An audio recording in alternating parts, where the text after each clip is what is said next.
श्री सीताराम। भक्तमाल का प्रारंभ, भगवान के 24 अवतारों का वर्णन, भाग 13। श्री हंस अवतार जी की कथा आज हम कहेंगे। So once the 4 sons of Brahma, Sanak, Sanand, Sanat Kumar and Sanatan, they asked their father that how they could remain aloof from the influence of the 3 modes of the material nature, since the mind is always attracted towards these modes.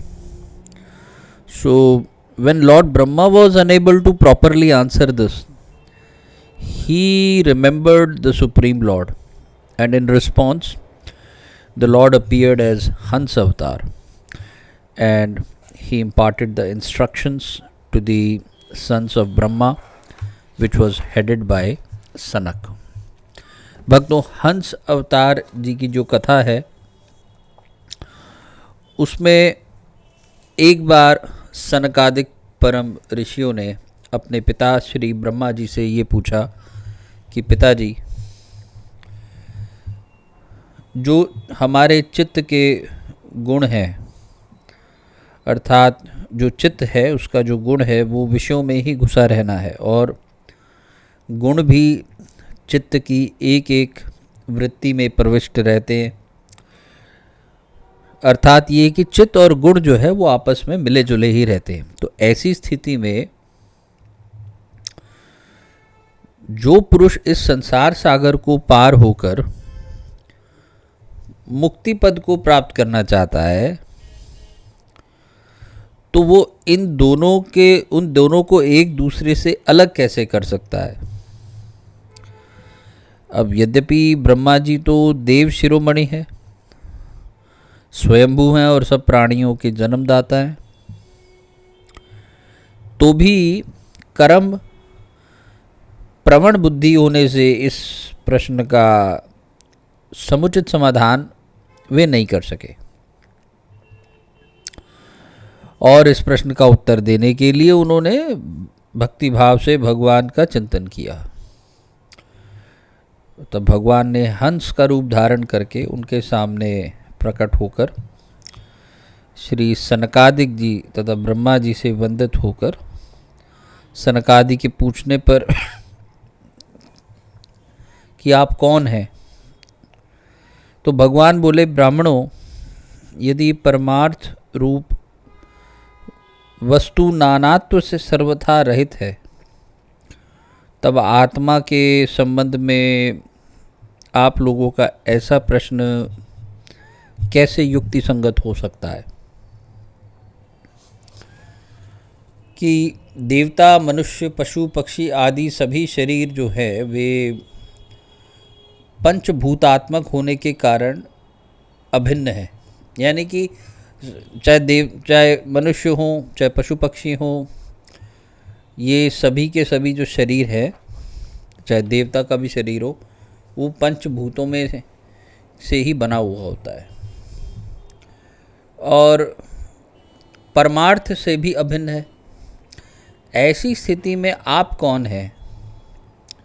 आप लोगों का यह प्रश्न ही केवल वाणी का व्यवहार है। विचार पूर्वक ये प्रश्न नहीं लगता, अतः ये प्रश्न थोड़ा सा निरर्थक लगता है। मन से, वाणी से, दृष्टि से तथा अन्य इंद्रियों से जो कुछ भी ग्रहण किया जाता है वह सब मैं ही हूँ, ऐसा भगवान कह रहे हैं कि मुझसे भिन्न और कुछ भी नहीं है। ये सिद्धांत आप लोग तत्व विचार करके अच्छी तरह से समझ लीजिए। पुत्रों, यह चित्त चिंतन करते करते विषयाकार हो जाता है और विषय चित्त में प्रविष्ट हो जाते हैं। ये बात सत्य है। तथापि विषय और चित्त ये दोनों ही मेरे स्वरूप भूत जीव के देह हैं, यानी उपाधि हैं। अर्थात आत्मा का चित्त और विषय के साथ कोई संबंध है ही नहीं। इसलिए बार बार विषयों का सेवन करते रहने उनका चिंतन करने से जो चित्त होता है वो विषयों में आसक्त हो जाता है और विषय भी चित्त में प्रविष्ट हो जाते हैं। इन दोनों को अपने वास्तविक रूप से अभिन्न मुझ परमात्मा का साक्षात्कार करके त्याग देना चाहिए। इस प्रकार भगवान ने सनकादिक मुनियों के संशय मिटा दिए और भली भांति से उनके द्वारा पूजित और वंदित होकर श्री ब्रह्मा और सनकादिकों के सामने ही अदृश्य होकर अपने धाम को चले गए। भक्तों, ये विषय कभी कभी पढ़ने पर बहुत सरल प्रतीत होता है, कभी कभी बहुत जटिल प्रतीत होता है, लेकिन मैं जो समझा हूँ इससे वो ये है कि भोग ऐश्वर्य प्रसक्ता नाम एक जो श्लोक आता है भगवद गीता में, और इसमें चित्त का आसक्त होना ही विषयों में प्रविष्ट होना है। विषयों का चिंतन करना ही चित्त को विषयों में प्रविष्ट कर देता है और विषयों को चित्त में प्रविष्ट करता है।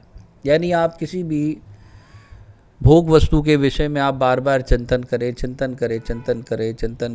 तो उससे होगा कुछ नहीं। ये आप केवल अपनी भोग वासना को ही आप बढ़ा रहे हैं।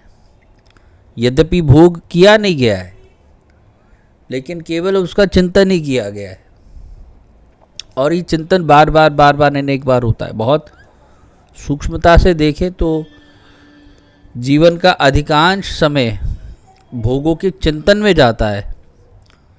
भोग भोगने में इतना समय नहीं जाता है जितना उसके चिंतन में समय व्यर्थ होता है। तो इसी विचार के साथ आज इस कथा को मैं विश्राम दूंगा। अगले भाग में हम मनवंतर अवतारों की कथा सुनेंगे, और इसी के साथ ही मैं वाणी को विश्राम देता हूँ। जय जय श्री सीताराम, जय जय श्री सीताराम।